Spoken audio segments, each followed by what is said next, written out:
Dragon Shield sleeves are only $7.99 on flipsidegaming.com right now. And if you use the promo code CGB at checkout, you will save 10% and support the channel at the same time. So remember to use the promo code CGB. Hello and welcome back to another day in the arena. It's me, it's CGB. Some of you call me out if I ever forget to say it. So I emphasize that I said it today. The most cringy intro on the YouTubes. And today in the arena, we're going to take a look at a version of the deck that won the Twitch Rivals tournament that I took part in. For those concerned about my performance, 3-2, I played white aggro. I got Golgari 4 out of my 5 matches. It was very difficult. Golgari / Sultai is by far the worst matchup. Both of the matches I lost were in the final game, and in both cases, the force was not with me. Pretty poor draws. I was a win from top 8, even in my worst matchup, and wasn't able to get it done. A little bit of a heartbreaker, but my 3-2 finish earned me 13th place and I believe $250 on my Twitch paycheck. So, did it. Crushed it, esports. But the big winner with the $3,000 paycheck was actually a pretty unknown streamer, at least to me, Agravian. And Agravian is a Polish streamer. I had to use some Google Translate to learn more about Agravian. And for the most part, I don't want to do a lot of this through Google Translate, so I'll put a link in description to his page. But he absolutely crushed the field with a green-white tokens deck, a deck that got almost no new cards from the new set. We see that there are 4, I have some Tide Taker and Unbreakable Formation here. What green-white tokens does have is a good matchup against the current versions of Golgari and Sultai, of which there were so many. I mean, obviously, my view is colored by experience. I had to go through 4 out of my 5 frickin' matches were the same deck. Same deck. Hurts. But I guess that's how people feel when they play against Wild Growth Walker nonstop. And in best of 3, many right now just feel that Sultai is the best deck. And those prizes, like 48 players, in this case 46 that actually made it with a $3,000 first prize, you got to go hard. And Agravian took it home by playing this green-white thing, mostly because of its strong matchup with Sultai and other mid-range strategies, which I saw on camera. He also drew like hot fire. It seemed like his opening hands were consistently brilliant. And that's a tribute to the deck and the luck coming together. So what do we got here? Most of this you saw last format with History of Benalia, Conclave Tribunal, Imara, the migration. I think you want all the migrations, Adanto Vanguard out, Tide Taker in. Tide Taker, mostly that Flying Spirit is good for getting over that finish line, as I learned in my white aggro deck. And Unbreakable Formation is really good in this deck. Like, is really, really good. Along with Trostani and with Flourish, you finish the opponents off very well. I've made some adjustments for a best of 1 version. Now that my Twitch Rival tournament is finished, I'm less interested in best of 3 and I want to play more on the best of 1 ladder. So I'm excited to do that, as well as get through the color challenge. So this is the version I would run for best of 1. We still have catch-all answers like Tribunal for whatever kind of permanent the opponent wants to play. And we have a powerful proactive game plan. So let's go out and play some games and see how it goes. No 2-drop and no 3-drop. This hand could be too slow, but if we draw a 2-drop or a 3-drop out of 3 draw steps, then it's probably right in where we need to be. So I'm going to try it. I'm skeptical though. I'm concerned. Our opponent shows us the red mana.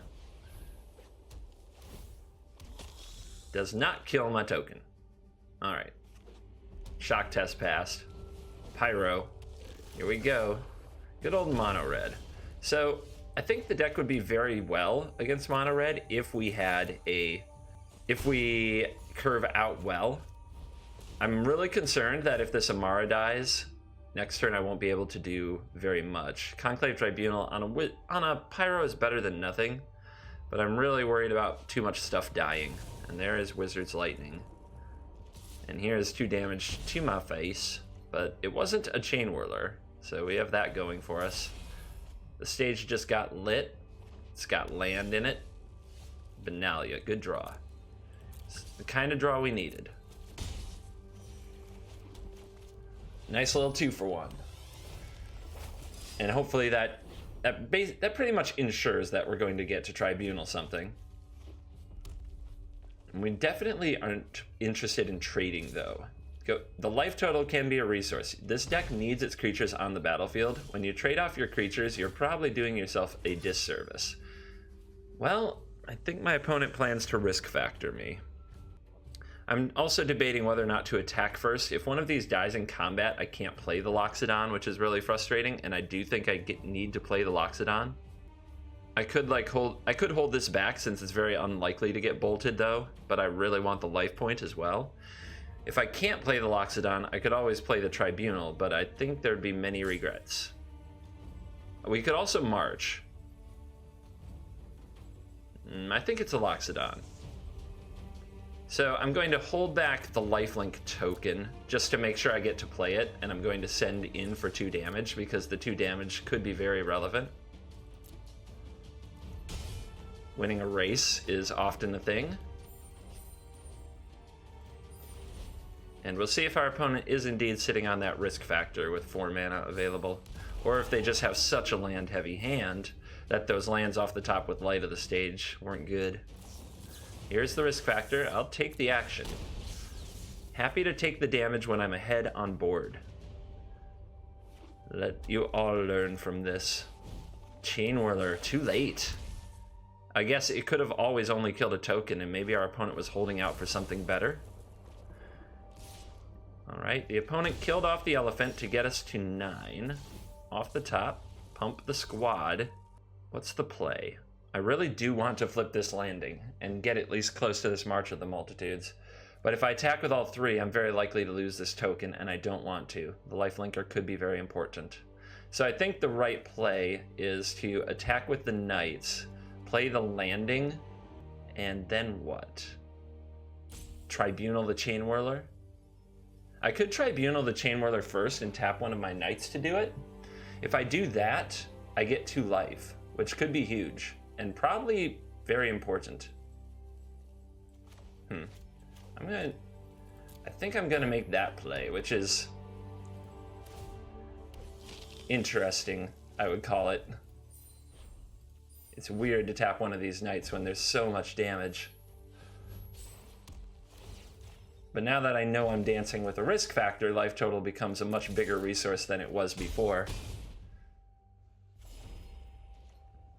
And we all know how good red decks are at dealing 20. But how they might struggle to deal 25. Down to 7. See, going down to 7 is a lot different than going to 6. At 6, 2 lightning bolts is game over. That is a good draw. And you see the power of the unbreakable formation. And that is 9 points or more, no matter how they block. Game over.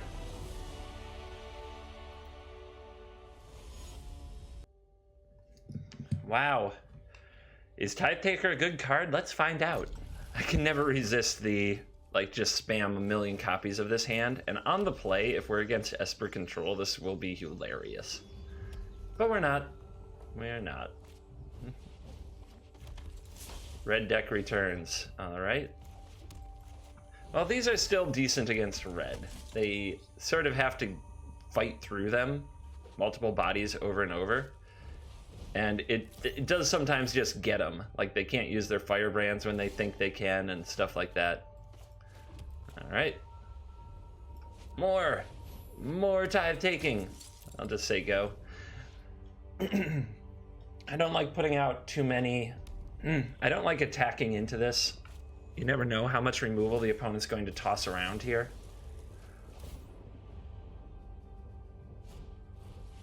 Look at him go. Look at him go.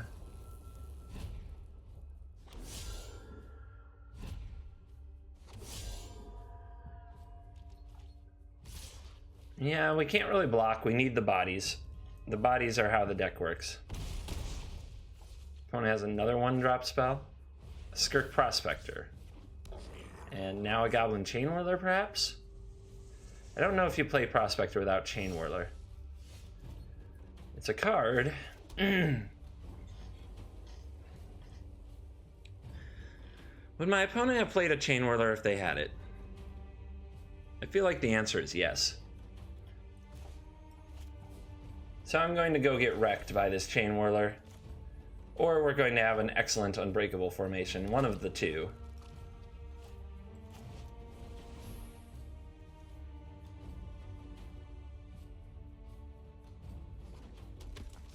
And I may as well get in there. If they're not blocking, they may as well be attacking.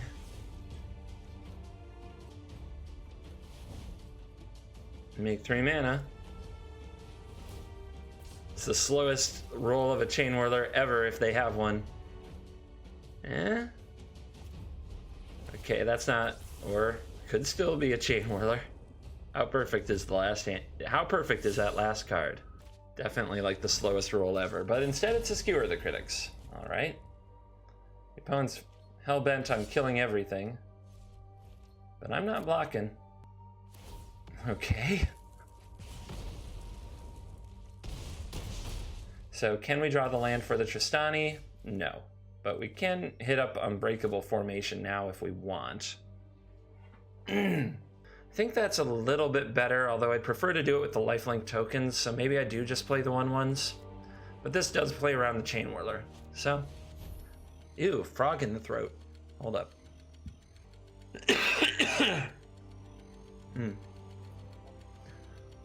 Unbreakable formation.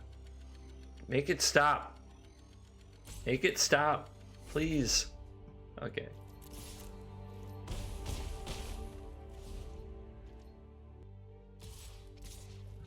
All right. Everybody over here, make sure that happens.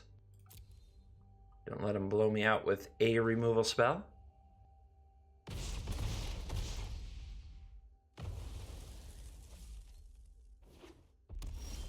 Land off the top, I suppose. Let's go get another land for ourselves. It's kind of like drawing a tap land in a critical situation. Arr. Makes me grrr. All right. Saproling Migration. Here's my dorks.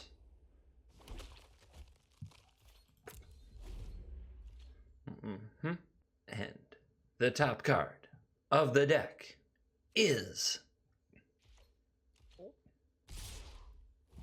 Everybody face. All right. Well, I'm blocking. Weird.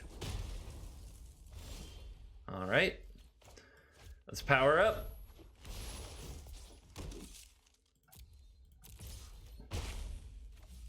You wish you had that shock now?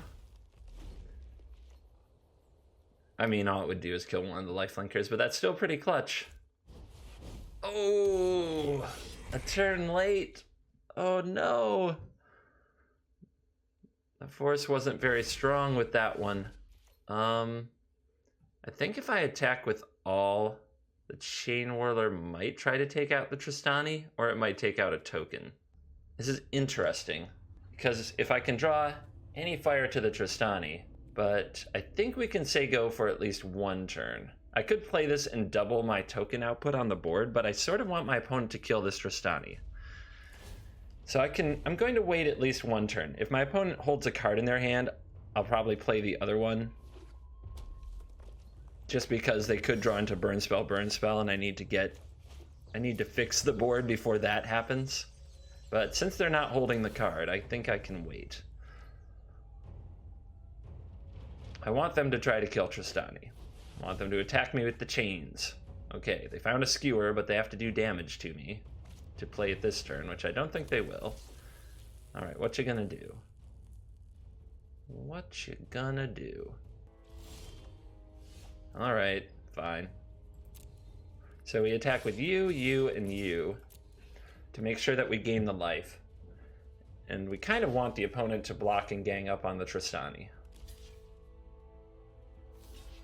Alright. And that's totally, I mean, that is what it is. We also have to throw away a token, unfortunately. But we do gain the 2 life. Oh, the opponent really wants Tristani dead. This is the other thing. Tristani is like a flag bearer. People really want it dead, but when you have the more of a legendary card, you sort of want them to want it dead. But eventually they go with the blocks that make the most sense. Let's go up to 7, where we can't just get double bolted off the top, since we know our opponent has a Skewer the Critics. And we'll go down for second Tristani. But yeah, the main reason to attack with the Tristani there is we knew we would play another one, and we wanted to see if our opponent would make a mistake and block with the Goblin Chain Whirler on the Tristani. You have to sometimes give your opponent an opportunity to make mistakes when it's at minimal risk to you. You can gain little edges in games that way. I won a game in Twitch Rivals yesterday that was, in my opinion, 100% because I made what looked like a really bad attack, but it gave the opponent an opportunity to make a mistake, and they did. Here's Skewer on one of my tokens. Okay. Bazinga. Nothing like a little +2/+2 flourish off the top. I love getting to say that I go out with a flourish. So I quoted musicals in a few previous episodes, and now I say that I like to go out with a flourish. People are going to make assumptions about me. It's okay. My masculinity can handle that. My wife knows who I am. All right. Boom. Did the job.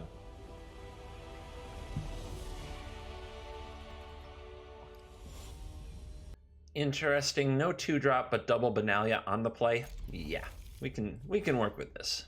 We can work with this.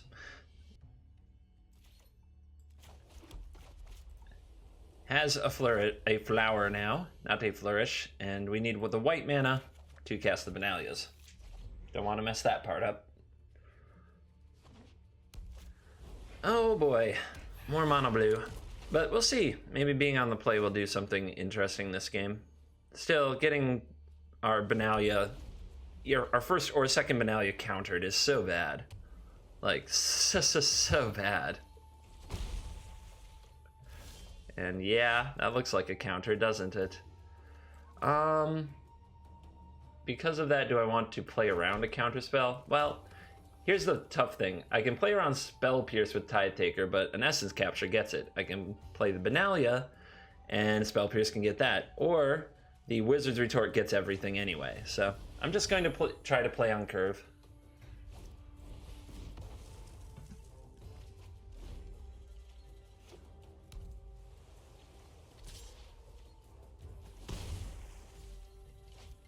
All right, Terramander, Mistcloaked Herald. Here come the nerds.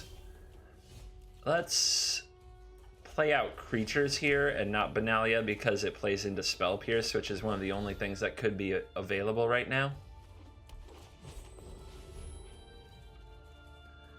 And there's some tithes getting taken.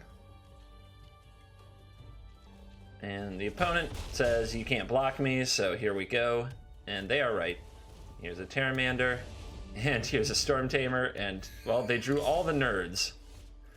All the knuckleheads. So with 2 mana open, I could go for a Benalia. If it resolves, I could Tribunal. I could march for 3, kind of like marching for 4 with Amara. I feel like I certainly want to attack with the Amara, just to gain the token. The opponent could double block it, but then I take out 2 of their creatures, which I think is good. Do I want to pump the Tithe Taker? I think the best... I feel like the Benalia is the best, but let's see what happens here. I think I need to start attacking for certain. Though attacking with the Tithe Taker is risky. The opponent may really want that gone, but I think I have to apply a little bit of pressure, and then I can make a 2/2 lifelinker with the token. Okay, double blocking Amara's fine too. Opponent doesn't want to try to race that. And we'll see the dive down, I think. Indeed. All right.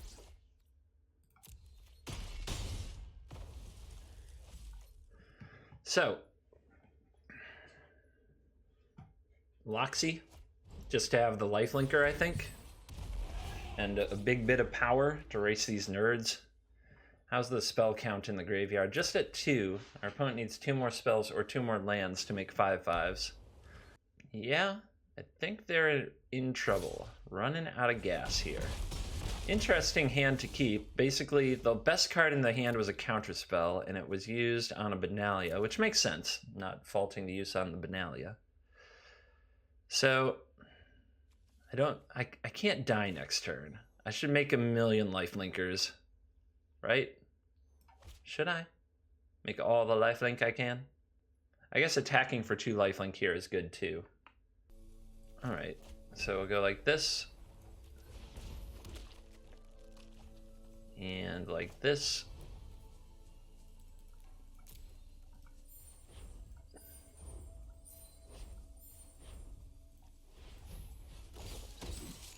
And we'll send in this 2/2 so that our clock is better. And now we have big old wide board. And now we have the tokens, which are going to be very hard to race.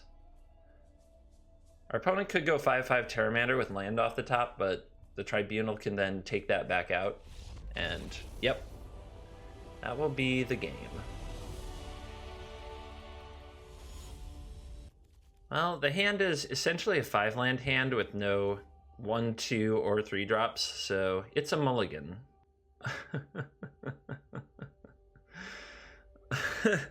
It's not good. I have to mulligan that. It's just too weak on power level, and this has to go to the bottom because we need to find another land for the Benalia.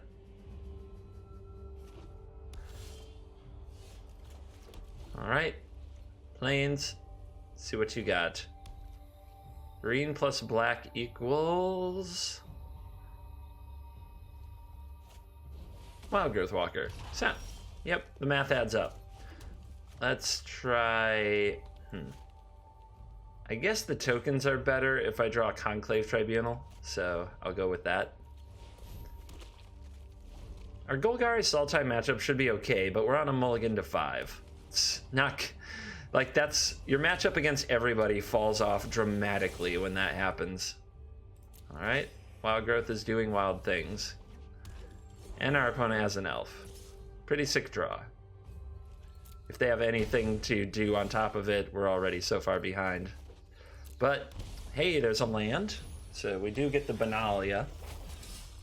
Let's start taking some steps. We don't want to trade away our tokens. I don't want to trade with the Branchwalker for sure.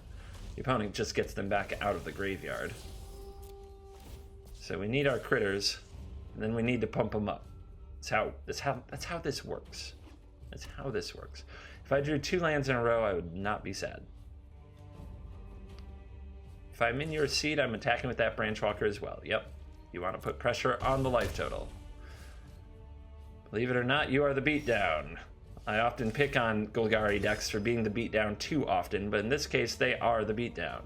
So, what are we doing? I guess we'll play this Tide Taker, and that way we have a 1/1 after chump blocking the Wild Growth Walker to go with this formation.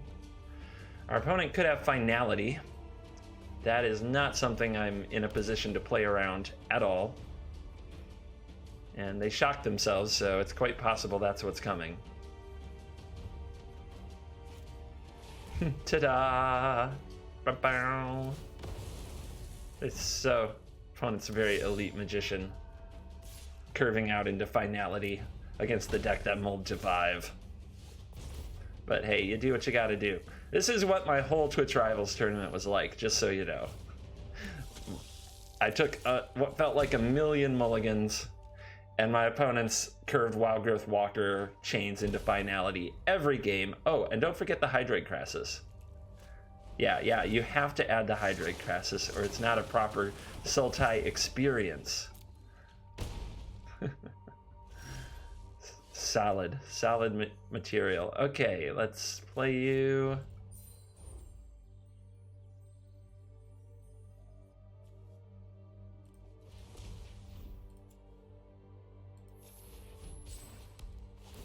I guess I have to grab this so I don't die to it and I can chump the Wild Growth Walker, but I'm definitely just dead. I'll go ahead and punch them in one and die to this Explorer. Let's call it a day. Miss Lethal, I'm trying to help you. I'm trying to give you the game. I know you have a branch walker. You could have explored and killed me. I mean, kids these days. I don't know what am I doing here? They just wanna spam stuff at me. There. Take out another one. Still trying to give. Let's see. Now I'm gonna make you. I handed you the game last turn. You didn't accept it. Now I'm gonna make you kill my token. Oh, you can. Good. Good job. Good job.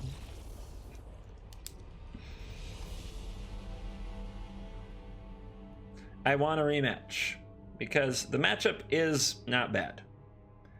What is bad is mulliganing to 5. So, give me a rematch for the videos. Well, that's a keepable hand. Let's do it. The red deck again. Okay. Seems like my recording... I worry about my recording getting redundant because I play against 50% red every day. I guess you let me know. Let me know how much that bugs you. So, do we take tithes here? It's almost certain my opponent's going to Bolt an Amara if I play it. It seems like I might be able to wait for a better window for that, but they're tapped out now. Alright, let's try it. At least this way they have to spend mana on their turn. It makes them more reactive, I suppose. Or they might get greedy with a gutter snipe. Oh! Oh! They did! They did! I didn't see that one coming. But let's lock that up right now. Give me that. Got so greedy. At least it's a different red deck. But they all kind of function the same. Face, face, face, face, face. Have you heard of the place that is the face? Alright. Let's take some tithes on ya. Make some tokens on ya. And I think we let them have their gutter snipe. We're at 20. I mean, it could be really impressive. No, we do not let them have gutter snipe. Are you freaking kidding me here? Alright. Are you freaking kidding me? This deck and gutter snipe just can go crazy. I don't know if you've seen it. I'm hoping to make... Oh, they say nice. I'm hoping to make a video about the turbo gutter snipe list that's been here, there, just around a little. It's insane.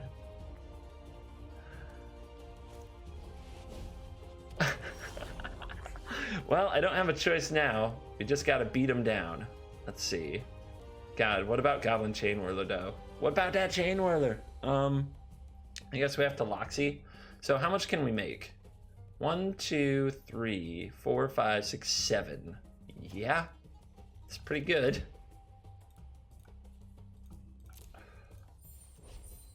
And we do it now so we can Venerated Loxodon to pump some of the tokens in case of a Chain Whirler, but I don't think there's Chain Whirler in the Gutter Snipe deck.